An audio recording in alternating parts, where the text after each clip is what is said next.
Welcome to this episode of the Modern Mindset Podcast. I'm your host, Josh Giordani. I have a special guest. I have Blake Cantardi with me today. Blake and I have actually known each other since high school or middle school. And we're going to talk a lot. We talked a little bit before, but it's been kind of fun, man.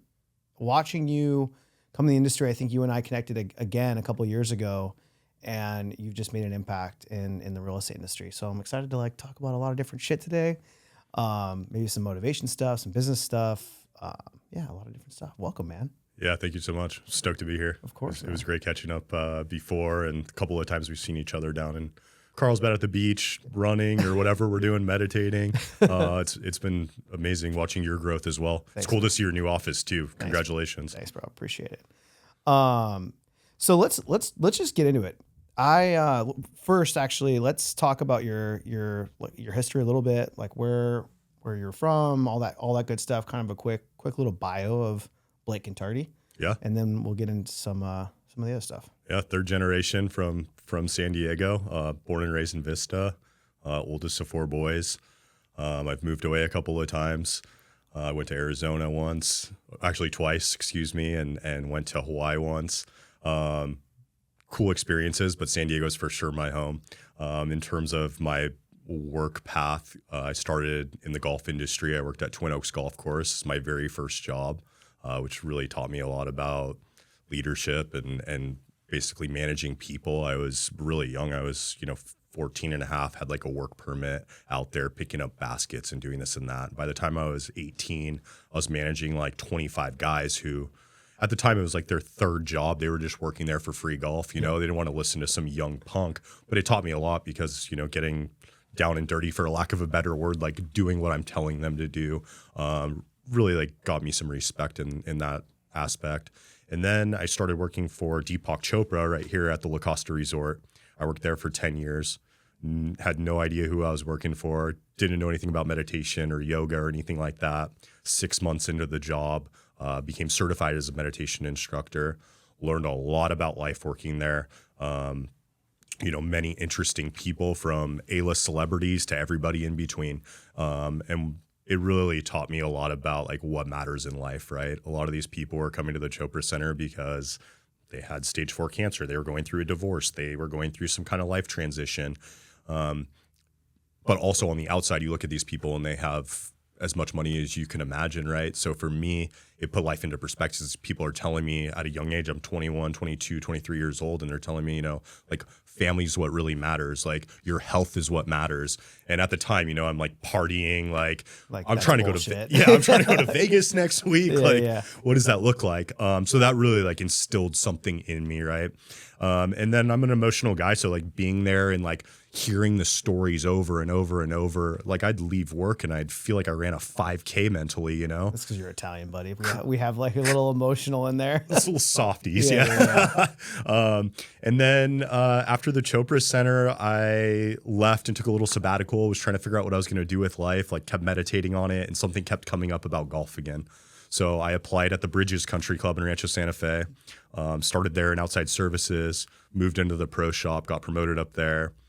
And really that was kind of the stepping stone into what I'm doing now. I was around a lot of very influential members, and one of the best things that I loved about working there is the members there have very high expectations. Mm-hmm. So I've taken that with me in what I do now, because I'm trying to exceed people's expectations every day, right? I'm in their homes, they're moving their whole entire family across the country or down the street or wherever it might be.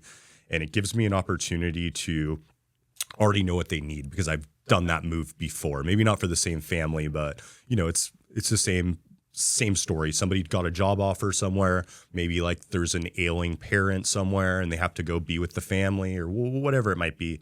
So being able to be there, not only for the point A to point B move, but also being there honestly from an emotional aspect too. So working at the Chopra Center really helps with that, because people are stressed out when they're moving. Right. And I kind of come in with this, don't worry about it. We got you. I'll take care of you personally. Sure. And here I am. Yeah. I love that, man. It's so funny. I think my second job, because I worked at Ralph's as my first job. And then my second job, what was the golf course? I'm trying to remember. It's not in Bonsall, but it's on the 76 on the right-hand side. St. Louis Ray Downs. Yes. So I worked there, I think right when I was maybe 15, 16, 17.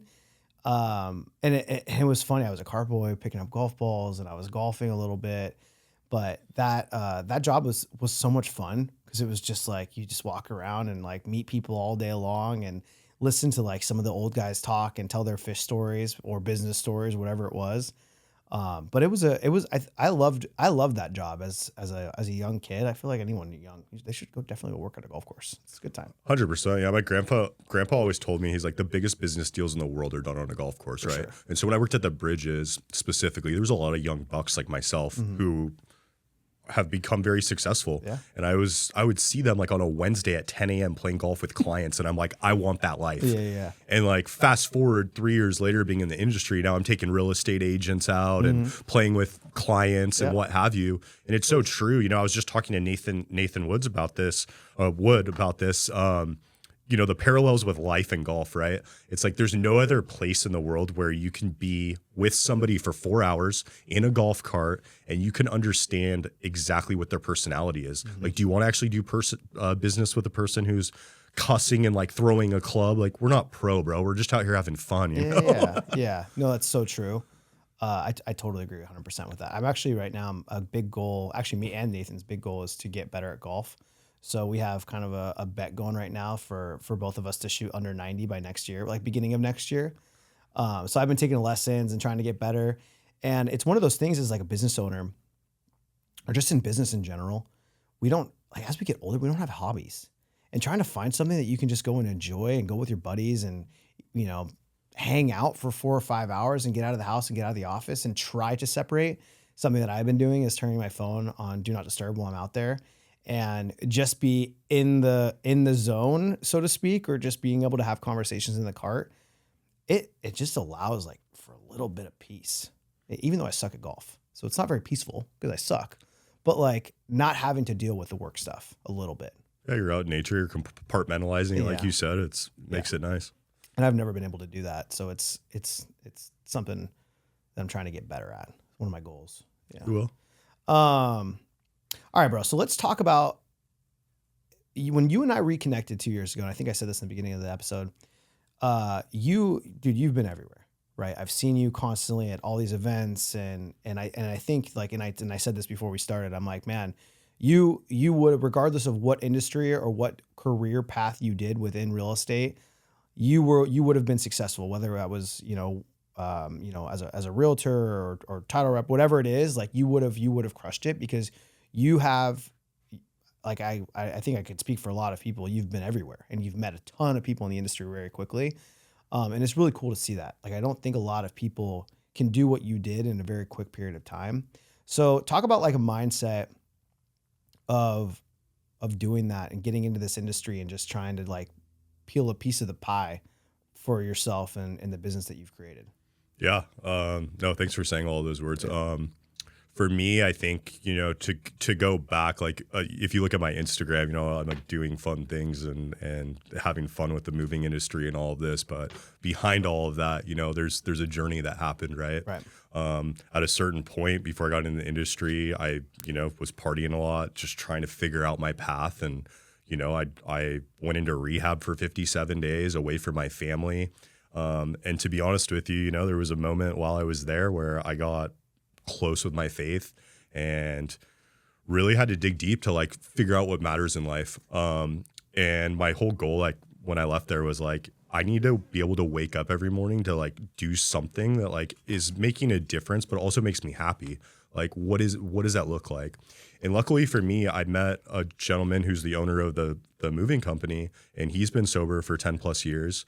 He's a great mentor. He's not only my boss, but he teaches me everything he knows, you know, like gives me the blueprint and then kind of gives me like the path to go. And then obviously I'm going to learn on my own, like the right and wrong things to do.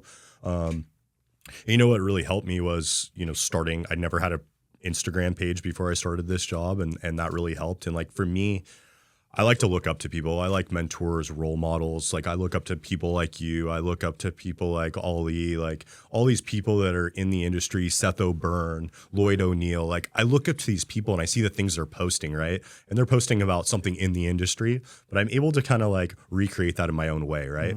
And it really helps me understand like how can we stay connected with like the tools that we have, right? Social media is a great tool. You can see where the events are, what have you. So for me, basically figuring out what my why was like the biggest thing for me. And once I had that, I'm able to like wake up every day and just honestly just be super authentic. And like, I mean, I post stuff on Instagram. Maybe sometimes I shouldn't, I don't know. But like, I just keep posting things that what I've learned when I first, let me go back a step. When I first got into the industry, I was just posting strictly business. And then moving forward, I started posting more personal, like I like cooking, I like going to sporting events, I like to do X, Y, or Z, I like to golf, whatever it is. And you start to show the human side of yourself. And it doesn't matter what product you're selling, people are buying you. They want to do work with you because of who you are. People crave authenticity. Correct. To sum it all up, that. So for me, I came onto the scene and I was very fortunate that I got to meet people, right? Like one of the very first people I met was Brandon Goldberg. He introduced me to this person and that person, and it's just trickled down, right? So if you look at that on a pyramid, it's crazy. And I was just with Brandon last week down at the Delma Races doing a little event with him, and it's interesting because it's gone full circle now. And I just like showed it, like I can't thank him enough because my success is just like obviously the work I put into it, but like if it wasn't for him, like kind of giving me those stepstones to navigate, like I don't know where I'd be right now. Yeah. That's cool though. I mean, we all have those people that when I first have gotten into any industry, there was always someone who helped me along the way, realize what the path was that was important and kind of give you those stepping stones to success. And that's very important. Do you ever think, and this is just something that I just started thinking about, I have a very addictive personality myself. And I think a lot of my things that I've used in life as that my addictive personality comes into, like it could be business. Like, but I think I use that for business with my addictive personality to catapult myself with this crazy thing where I can't shut off with work. Do you think that because of maybe what you went through with, the drugs and the party and all that stuff fueled what you have today with the business side? 1,000%. Yeah. I wake up at 4 o'clock in the morning every single day, ready to go. I'm like meditating, like I laugh with people. I'm like, yeah, by 8:30, I'm having lunch, bro. But yeah, I've taken my addictive personality and took that energy and just put it towards work. Right. And, I've had to, like you were talking about compartmentalizing with like golf and like doing something to detach, right? I'm a nut, dude. Like if I get a text on my phone, like I'm very like receptive to like responding to my clients straight away, and they're all over the country. Right. Like if I get a text or an email, like I literally will get myself out of bed, get on my computer and respond to that. Like I hate waking up the next morning to emails from yesterday. Oh, of course. So like for me, it's just like this psychological thing. And then the other part of it, like at the end of the day, like I'm in sales at the end of the day, right? So it's like that addictive personality. It's like sky's the limit. Right. Like whatever I want to do and the things I want to do outside of work, it's based off of like how much I'm going to work. My boss always says something funny. He's like, I'll have a report card every 2 weeks to see how much you've been working, right? And meaning my paycheck. Yeah. And like for me, it makes sense. It's like, yeah, dude, I'm not here to like dick around. Like I'm here to grind. Dude, 100%. I mean, the amount of money you make is dictated on how much you work and how much effort you put into your business. Like it's truly 100% what it is. Right. When I look at my revenue, I'm like, okay, we grinded this year. Right. And I'm sure when you look at your paychecks, it's like the same thing. Like, hey, I didn't do enough, or I need to do more, or man, I did a good job. But I also think too, in business, I said doing a good job, but like, is there ever good enough amount that you're going to stop or slow down? Like I think with us with addictive personalities, there's never enough. Like you find it new enough. If that makes sense. Yeah, not when you expect excellence. Like both you and I are super fortunate that we come from super good families, bro. Like we had some role models in the house that were able to like, yo, this is what excellence looks like. And like I always say, if I'm a tenth of a man that my dad is before I leave this earth, like I've done a good job. That's like my good. dad's a legend, you know? Yeah. I love your dad. Yeah, I haven't seen your dad.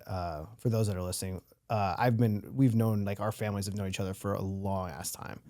I remember meeting your dad when I was younger, and your brother, because Nico and I were super close when we were younger, but I haven't seen him forever. But yeah, it's crazy, man. I love it, man. The work ethic, like it just goes to show. You know, one of the things you were touching on a lot is social media, and one of the things that I love about social media is, and this can start from like the beginning of your journey, but visibility beats ability, and Love that.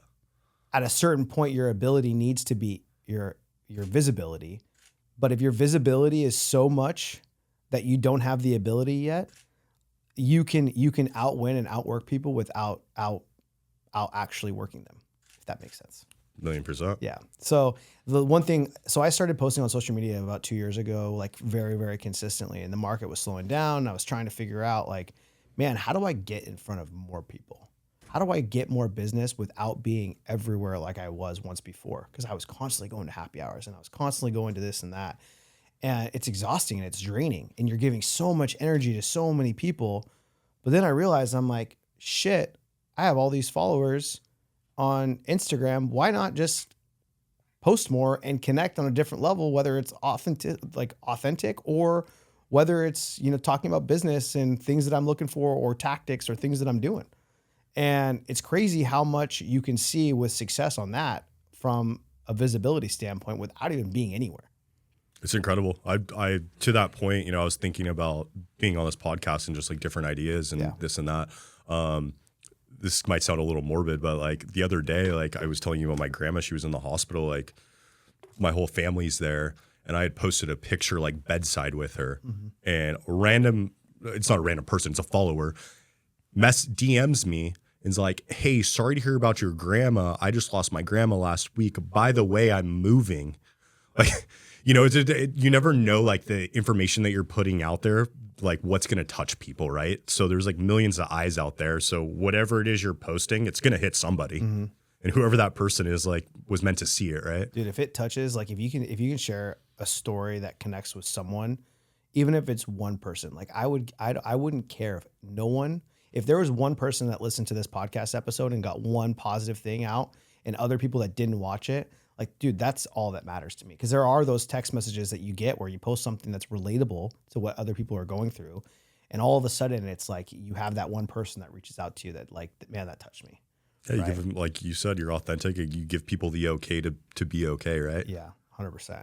And we were just talking, I actually wish that we kept a lot of like what we were talking about. It's so funny. Like whenever you start podcast episodes, I'm like, you can't have any like pre-talk because sometimes you give away so much like good shit. And, you know, both of us were kind of talking about how on social media things can look. You're talking about your grandma. Obviously, that's not the greatest thing that's going on, right? But then you talk about the things that you're grateful for as well. But some of us, I'm not posting anything in terms of like things like that.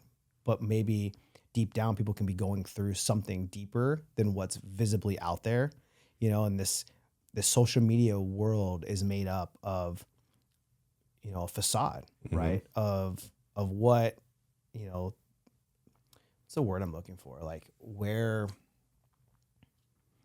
it could be a fake persona, not a fake persona. I guess you wouldn't call it that. You would call it, what were we talking about?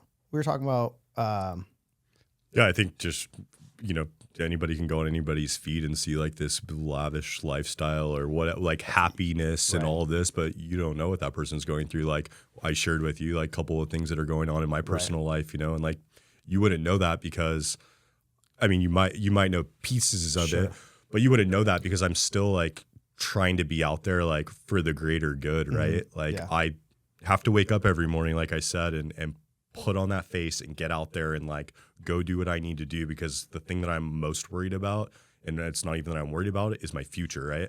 And I try to live in the moment, and like gratitude definitely like helps me do that, right? Like I try every day to go down to the beach, meditate, and just be in gratitude. And recently with my grandma's thing, like I know my family's close, but like we're super close, bro. Like I wouldn't trade my family for the world. I mean, it comes down to a point where like, my brother Nico's in Italy and we're like calling the hotel he's staying at 4:00 in the morning to get him on FaceTime to like see her one last time or whatever it might be. And like for us, it was tough, but like to know that like you have that army behind you, bro, there's nothing like it. Right. Yeah. And then like, not to keep being emotional, but it's like my dog, like I didn't think my dog would pass away like unexpectedly. And it's funny. I was driving and I was thinking about like I said, I'm very in touch with my faith also. And I was just thinking like, what's the silver lining behind all this? Like, it's all happening at once. Like, it's kind of like those days you're like, why me, like to the universe or God or whatever you believe in.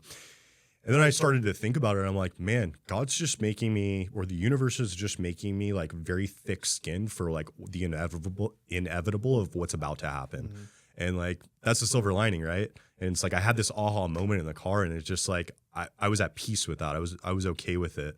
But to go back to what you were saying, it's just, like a funny part about like the moving industry, a lot of people always give me this feedback. They're like, dude, you make moving look so fun and I don't even want to move. And I always get a kick out of that. Yeah, that's funny. I mean, I love that. I mean, now you're like rocking cowboy hat and the suit, like a typical moving company. You know what I mean? Like you don't have you maybe have the personality type, but not the persona, you know? So I love that. What you just said about having the victim mentality, dude, that is one of the hardest things for me to watch in people, no matter what you're going through, right? It's always like, why is this happening to me? Right. And a lot of what you're going through is different things that you can't control, but there's also so many other things that you can be grateful for. Right. And I think like with what I told you, that I felt after something earlier this week that I went through, and I woke up kind of Wednesday morning feeling depressed and anxiety, and I think I just had to go through that day. But then it reminded me, like when I got home, I just sat on the couch for like almost 2 hours, and I was literally sitting there in silence, and I thought about all the things that I was grateful for. I'm like, why do I feel the way that I'm feeling with the things that were going on? And what went on was nothing negative, right? But it was the thought of, am I good enough to continue, right? Am I good enough to grow or be better? And a lot of people can just stay stuck in that mentality of playing the victim, and crumble. So it's good that you recognize that. Yeah, you got to find the owner of my company and I always talk about, so you got to find that dog inside you, bro. Yeah, and like, there's like that funny like meme of like the person with an X-ray of their chest and there's a dog in there. Yeah. It's like, I always think about that, bro. It's like, It's funny to think about, but you have to pull yourself up. You do. And it's for yourself, right? Yeah, like there's obviously other people relying on you. You have employees, you have your wife now, you have people that are relying on you, but you also like, if you can't do it for yourself, you're not going to be able to do it for any of them. Right. And I just try to think about that. Like, obviously, gratitude just brings you into present moment awareness, and you're just like, I'm just stoked to be here. 100%. I think a lot of times too, it goes back to, I used to be a big audiobook guy. And sometimes when I'm feeling in those moods, I have to just turn on like an audiobook or a podcast and listen to something, because then it will remind me of things. And somehow it just catches me at the right moment. Or like the chapter that I'll listen to, or the book that I'll turn on, or the podcast, I'll be like 10 or 15 minutes in. I'm like, is this guy talking to me? Like, is this book like telling me something that I should be listening to right now in this moment? And it always happens that exact way. Like, well, I'll be, 30 minutes into a podcast and I'll be like, man, this is, they're speaking to me right now. Manifesting at its finest. Yeah. And it's kind of just funny how that kind of stuff works. But that's why I think doing all that, meditating and working out and being active and working on yourself allows to bring better confidence in you, where you can bring better confidence in the world and you can deal with tougher shit. 100%. Yeah, love it. What else is going on in your life? I mean, I know we've talked a lot about the personal stuff, some business stuff. Yeah, business has been good, man. I would say just being able to, besides like social media and utilizing that as a tool, like I'm not scared to go knock on doors. Mm-hmm. I go to these networking events, and it's just all about like the people you're meeting, right? I always talk about like, you got to create momentum on that train that's coming down the tracks, right? Right. So like for me right now, I'm already thinking into 2025, like first quarter, like what am I doing to set myself apart, right? What are you doing? So right now we have a declutter program that we're doing with real estate agents. So as you know, you go into homes. I'd say there's a lot of people that are hoarders, for lack of a better word. So we're helping real estate agents go in there. We can either like clean out the home or move all of those belongings into storage. We're offering 2 months free storage right now. Nice. And basically gives the real estate agent an opportunity to go in there and stage the place, get it sold, and then once it's sold, either we can move the things back to the home or to wherever the final destination is, whether that's local or cross country or even international. That's smart. I feel like a lot of the industry right now, because obviously business is slow for most people in terms of the amount of sales that are taking place, and having that kind of service, I think, would help a lot of the people with either selling houses quicker. Have you thought about doing like trash out stuff where it's like instead of like decluttering the house, you're actually just getting rid of it? Yeah, it's part of our service as well. Cool. Like we can go in and like we've done plenty of like dump runs or like some of our clients want to take their things to consignment. Right. We're happy to do any of it. Nice. And we just try to like, there's nothing that a client can bring to me that I won't say no to. Like Sure. I'm going to figure it out one way or another. 100%. Yeah. Like I'm working with this couple over here in Encinitas right now. They're moving to Portugal. No way. And they wanted to they have 5 alpacas and like 2 horses and a pony. So they were asking me like, we want to bring the animals with us. And so I started doing some digging on that, but like how much it was going to cost and all this was like a little absurd. How much was it going to cost? Hundreds of thousands of dollars, like quarantine and all this stuff. No way. Just for the animals? Oh yeah. That's kind of sick though. But it's like family members, Yeah. bro. Yeah. No, I know. Whitney and I went to, by the way, what is, before I get into that, what does it cost? Like, what would it cost for their move to Encinitas to Portugal? So like, Ballpark. I'm not going to give them exact, like their exact, just around $20,000. Yeah, but that's like fully packing like a 5-bedroom house. It's a pretty big That's listing. not bad, experience. though. It's not when you think about it. Yeah, no, it's not. Whitney and I, dude, I love alpacas. Have you gone? Oh, I saw them at the house. Yeah, They're dude, sick. they're pretty sick. Whitney and I went to Texas for a wedding. My cousin got married in Texas, and we went to this ranch, and they had like a bunch of alpacas there, and we were feeding them the whole time. Dude, these things were the friendliest little fuckers you can ever meet. They'll like go over the fence and they'll put their heads like right next to you, like they're cuddling in your shoulder. And I'm like, man, I literally went home. Winnie and I went to dinner like that following week when we got back in town, and I started emailing. They have alpaca farms in Vista, so I started emailing these alpaca farms, and they're like, have you ever raised an animal? And do you have enough room for an alpaca? Do you have a stable for an alpaca? And I'm like, man, they're asking me all these interview questions. I'm like, I just had too much wine and I just want an alpaca. But yeah, it was so funny. I love, the other thing too is, have you seen dwarf goats? I have not. You haven't? No. Dude, they're sick. So they're these like tiny little goats. I'm gonna have to pull them up. They're these tiny little goats, but they're inside pets too. Like they're literally miniature. They're miniature with like pigs in the house. Oh, I have 2. You have 2 pigs? No, I have. Oh. Isn't that, how sick are those? Legends. But I was looking at getting dwarf goats, but we're probably gonna move. We're looking for a new primary because that's my house. You've been in my house many times. Our house is way too small for us. So, yeah, we're looking for something bigger. But that's cool, man. The Portugal thing, I feel like a lot of people are moving out of. I've seen a lot of people move out of the country. I don't know if it has something to do with the election or not, but country and a lot of, leading up to like all of 2024, it's been most people moving out of California, honestly. Yeah. Where was our guy? Atlanta. Atlanta. Yeah. And then we've done a handful. Yeah. Handful, some interesting ones. Yeah, no, for sure. Learning experiences too, right? Like Yeah. you just kind of learn along the way. But the gentleman down in like Chula Vista went to Atlanta, and then we had the gentleman here in Carlsbad that just moved local. I think he moved into a motel still. Oh, really? Yeah. Okay. Yeah. I don't know. I guess he couldn't find a place for rent, or I don't know what happened. No, we had the sweet lady over here right down the street that moved down the street in Carlsbad. Oh, did you help her? I did. Oh, nice. Yeah, we did a full pack for her, and we moved her the next day. I didn't know you helped her too. We just closed on that place recently. She was so sweet. Super sweet. Yeah, that was I don't know, I felt it was kind of all of them haven't been like the best situations. I think the guy that moved to Atlanta was like the easiest situation. The one in Carlsbad, or both in Carlsbad, were like both very different but tough in their own way.